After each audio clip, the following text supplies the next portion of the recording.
Just the most peaceful thing ever. Yep. Right away. It's just remarkable how quickly it all goes. Hello, everyone. You're listening to Baby Steps, sponsored by Oxford and Soho Baby, a podcast dedicated to exploring the personal and emotional journeys of parenting. I'm your host. My name is Medea. Today I have Beth, Army veteran, inventor of Busy Baby, and mother of two. Beth, welcome to the show. Hi. Thanks for having me. Of course. So, we're going to start with something called the Fast Five, where I ask you five questions back to back and you answer with the first thing that comes to your head. Oh boy. Fire away. All right, ready? Yep. Biggest pregnancy craving. Oh, McDonald's for sure. That's a good one. Some people say fruit or some people say healthy things, and I'm like, I feel like that's just not a craving. No, I wanted McDonald's all the time. Double cheeseburger, extra pickles, no onions. That's a very good order. Very specific. I like it. Yeah. Always fresh. hmm Which is worse? You run out of diapers or you run out of wipes?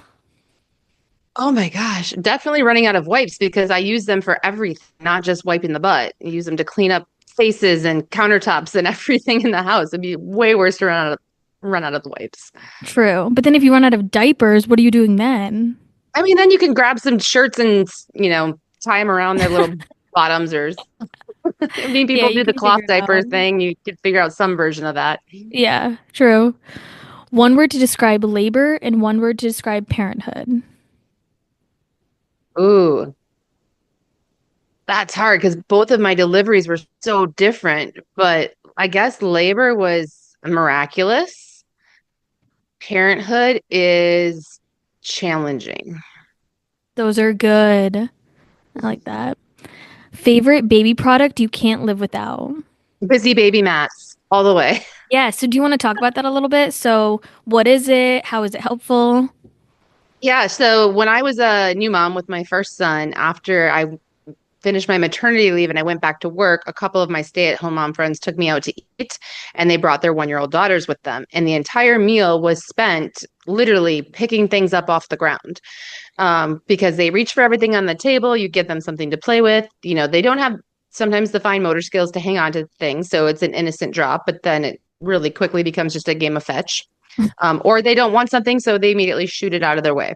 Mhm. So I went on Amazon and tried to find something to buy that would serve as like a clean place to put baby's food because one of the moms there was a germaphobe and you can't just put the food on the table because you don't know what they wiped it off with. And, the plates and stuff will just get yeeted on the ground as well. So it needed to be a placemat that you could put their food on, whether it's puffs or just chunks of your meal, whatever. But then I also wanted a way to attach toys to it so that they would not end up on the ground over and over. Mm. So there was nothing like that on the market. The next day I had an idea. I started cutting and gluing things together. And then that eventually became the Busy Baby mat, which suctions down to the high chair or the table. And then it has a tether system that you can use to hook up whatever baby wants to play with.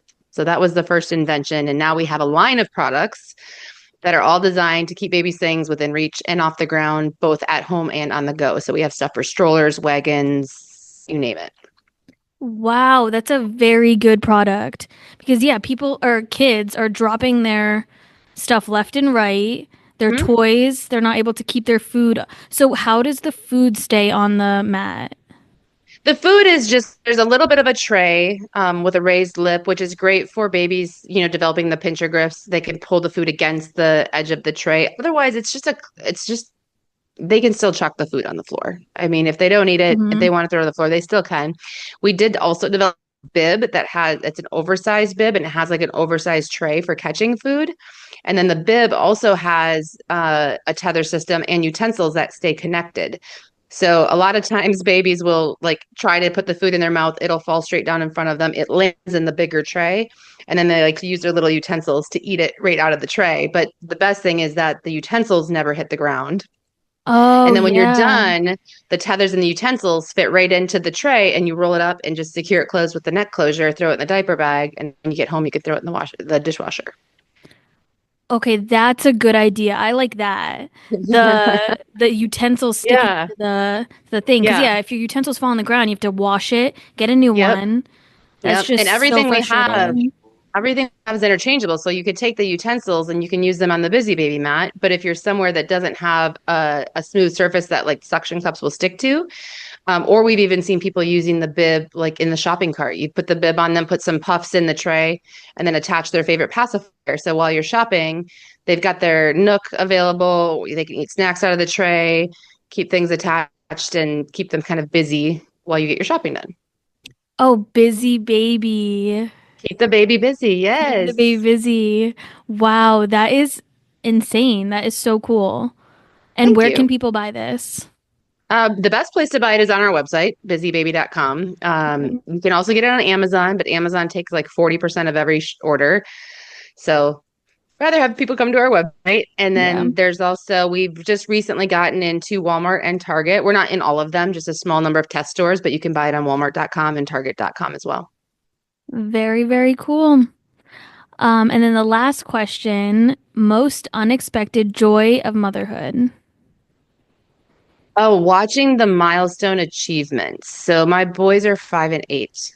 Um, and the 5-year-old's just starting to learn to read, and the 8-year-old is reading, and like that magical moment when he's reading things, and now he's teaching his brother and watching them interact together. Like it's just hitting milestones and then watching them like watching the big one help the little one hit milestones. It's just remarkable how quickly it all goes and how, the amazing things that they learn and how smart they are when they're so little. Yeah, that's so precious because at one point they know nothing, and then one week Hmm. goes by, another week goes by, and before you Yeah. know it, they're speaking English. Yeah, yeah. And mine are 5 and 8 now, so I'm out of the baby stage.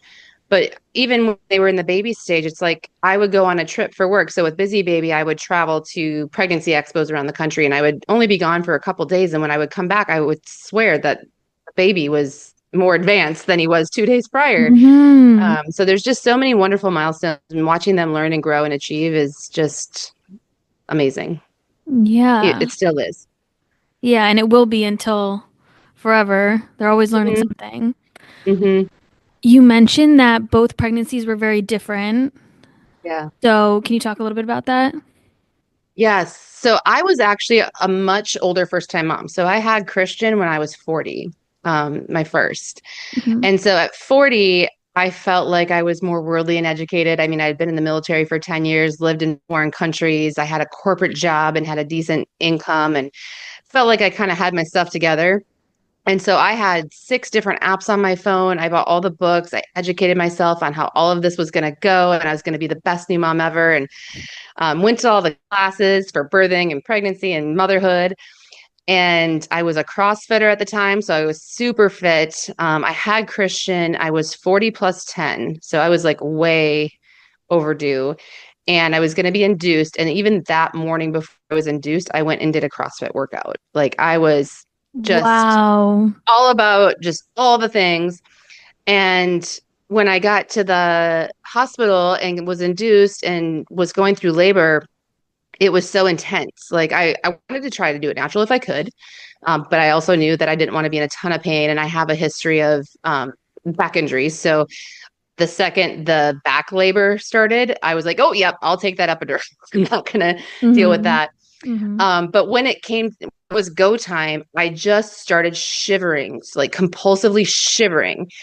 And I thought something was wrong. And it's not. That's actually really normal and pretty common because it's just the adrenaline and everything in your body. And I felt like I was just freezing cold and nobody told me about it. So it was really intense. And because I was so strong and I worked out so much, I pushed that baby out so quick and I tore myself and then I tried to go back to exercise too soon. And so it was just the first one was just intense. And Hmm. so, because I was an older first time mom and we knew we wanted a sibling, we got going on number 2 right away. Um, it took 8 months to get pregnant, and then we had a miscarriage. And then I ended up going through some fertility stuff to get pregnant. And by then I was 42, going on 43, and I was a high risk pregnancy. And so I tried everything to be as calm and take care of my mental health more than my physical health and just like take it in a more relaxed fashion and not be so intense about everything. And meanwhile, I'm Mhm. trying to grow this business that I had, this invention I created. I had no idea how to take this idea and turn it into a real product. I've got a toddler. I'm in a high risk pregnancy. And so I just tried to stay calm and be calm. And I went into my delivery in the same way. And so because I was 43 with the second baby, I was induced like a week early or 10 days early just to make sure everything was good. Mhm. And it was such a peaceful, calm, quiet. I got the epidural right away. They gave me a big peanut pillow to put between my legs and they told me I was ready. And I just relaxed into it and out he came. Like Like right it's the away? most just the most peaceful thing ever. Yep. Right away. Like I maybe Wow. had two contractions where I like pushed. But it wasn't, the first pregnancy, it was definitely like as seen on TV. We're just like screaming. And the second one, I was kind of laying on my side and I was just like, okay, I think he's coming. And out he came. And Wow. it turns out both, Why do you huh? think it was so different the second time? I mean, one, I knew kind of what to expect a little bit, more, so it wasn't as terrifying. But the first time I was just so intense myself, wanting to make sure I learned everything and did everything perfectly to make sure I grew the most healthy baby I possibly could. And the second one, I took it easy a little bit and just gave myself grace. And I just concentrated on being calm as I could, because, with a high risk pregnancy, added stress is not going to help anything. Um, and so I think that just carried over. And it's funny because when you look at the two kids, the one is very intense and the other one's very calm. So I kind of wonder if like Wow. mom's attitude and energy during the pregnancy actually like transfers to the baby as they're growing inside you. I don't know. Yeah, it might. Wow, so your mindset was just different, Hmm. and that translated to the pregnancy being just so Yep. different. Yep. Yep.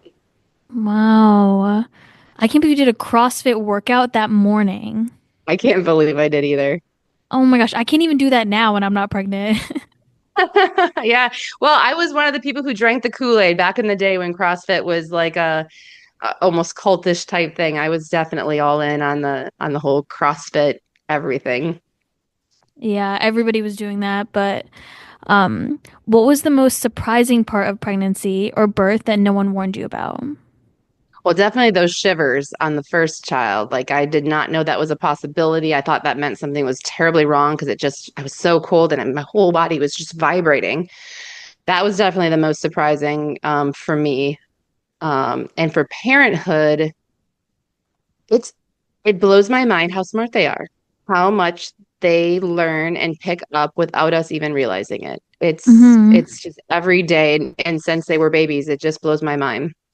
Yeah, they're sponges and just absorb everything they see, hear. Hmm. Everything. Yeah. What were some of the most memorable moments during your pregnancy? The kicks. I miss the kicks. I miss the moving. I miss feeling that little life inside of me. Every once in a while, I'll wake up with gas in the morning, and the gas bubbles will move through my belly, and I'll be like, "Oh, like little baby flutters. I miss that so much." And then I have a big toot, and off it goes. Yeah, it's a whole different type of connection when they're in Mm, there and kicking and yeah, you can feel it. yeah. What has been your biggest, I have no idea what I'm doing moment so far? I mean, today or I guess in general, the yeah, biggest one. in general, you know, the biggest one that I learned from is dental. I always thought, and I this was a mistake I made with my first baby, and I still beat myself up about it, is I kind of assume baby teeth, they fall out. They're not like, I didn't take my firstborn to the dentist until he was like 3.5. Hmm. Because I didn't know, like we brushed his teeth and everything at home, but those teeth are all going to fall out anyway. Well, when we took him to the dentist, one of his teeth was completely rotted and needed to be pulled. Like, had we have taken him to regular dental appointments when his teeth first started coming in, we would have probably caught the cavity and filled it before it turned into a completely rotten tooth. So he had to have a tooth completely pulled. Now his molar at 8 years old is finally growing in, but he had a bridge in there. And I just, was like, what am I doing? Am I even qualified to be a mom? How did I not know to take him to the dentist? That's an easy Um, mistake. I feel like a lot of yeah, mothers probably do that. So, at yeah. what age do you recommend that a baby starts going to the dentist? I mean, I can't make the recommendation. I'm not a dentist, but what I was told is they have teeth, take them to the dentist. And most Hmm. dentists, 3 and under, will see your child for free. They don't even Oh, charge you. It's just a matter of getting them used to coming in and sitting in a chair and have somebody looking in their mouth. Because there's not much they really do at that point except look for potential cavities and stuff. And Christian had a number of ear infections when he was a baby that led to him getting his tonsils and adenoids taken out and ear tubes put in when he was just 2. He had been on so many antibiotics for all these ear infections that I learned that being a lot of antibiotics as a baby can actually affect the tooth development in the gums. So his teeth are naturally actually not as strong because of all the antibiotics. So now we know that we have to watch his dental health more because his actual teeth didn't develop as well because of the amount of antibiotics he had as a baby. wow. Is that Crazy, a huh? I would have never thought of that. I've never heard that. So is that a long-term thing, or they're just sensitive right now, and then when his new teeth come in, they'll be strong, or is it always going to be sensitive? No idea. No idea. I just was beating myself up, feeling like a really bad mom because I didn't take him in earlier, and they just let me know that it's okay, and I think he'll be fine going forward. Hmm.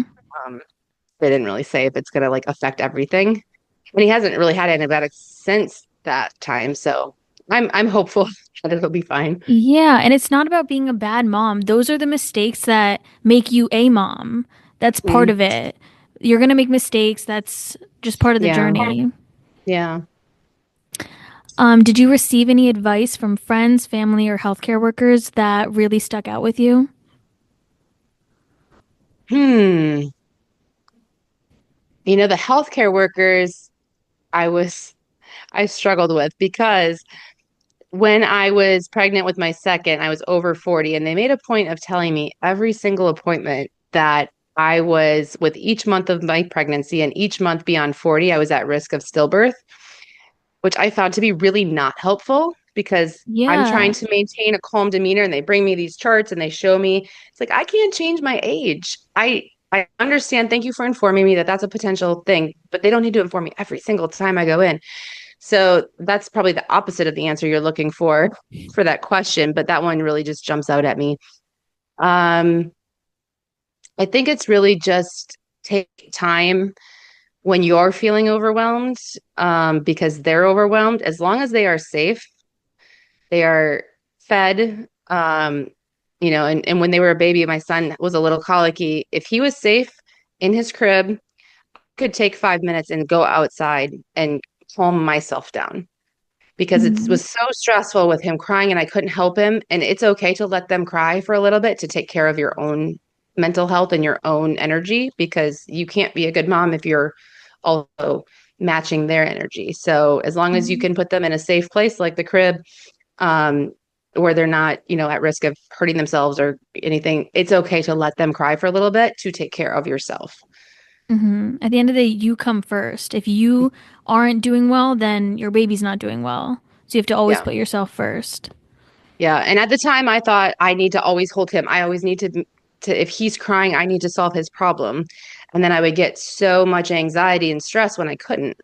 And so that was advice I got was to like, it's okay to just let him cry for 5 or 10 minutes. If you need to go cry for 10 minutes or you need to go just catch your breath and reset. Hmm. Speaking of advice, final question. What advice would you give to mothers and fathers listening right now? Gosh, I'm not qualified to answer that question. I would say kind of what we just talked about. I think as a mom and as a perfectionist and wanting to always do everything right and not screw this up, I put a lot of pressure on myself. And when things go wrong or when the kids inevitably have some sort of tantrum or fit, because that's just what they do at various stages in life, not putting the blame on yourself and just understand they are going through something and if I spend my energy beating myself up about why I can't fix their problem or solve their tantrum, I'm not helping them. I'm not recognizing that I can just keep my energy calm, and I can just acknowledge what they're feeling. And I've been doing this lately because we're going through another phase in life of just sitting with them and saying, gosh, I know that must really hurt. I know this is really frustrating. And the response I get now is much different than when I used to try to fix it or try to dismiss it as, you don't need to cry about that. That's not something you need to cry about. Now it's like, oh, I understand. Like, you're sad. This is really sad for you. And then it like solves the problem so much faster. And I don't have to put any of that on me. Him being Mm-hmm. sad because I set a boundary and he crossed it or doesn't like it, that's me being a good parent. And then acknowledging and giving him just credit, like, I understand that makes you sad. And Mm-hmm. giving him that validation makes me feel like I'm a better parent because I'm not only setting a boundary and teaching a standard, I'm also letting him know he's important and his feelings matter. Mm-hmm. Yeah, empathy and validation go a long way. Hmm. Yeah, trying to fix their problem. They're like, listen, I'm crying. I don't need that right now. I just need you to understand how I feel and Hmm. relate to me in some way. I wish I would have figured that out so much sooner in life. Well, they're still young. You figured it out. Yeah. Some parents never figure that out. So Yeah. that's cool that you That's did. true. That's true. That's true. Hmm. That's all we have for today. Beth, thank you so much for coming on. No problem. It was a pleasure talking to you. It's fun reliving and thinking back on these times. If listeners are in the moments that are so hard, it's so hard sometimes when they're little. And now that mine are, they wipe their own butts.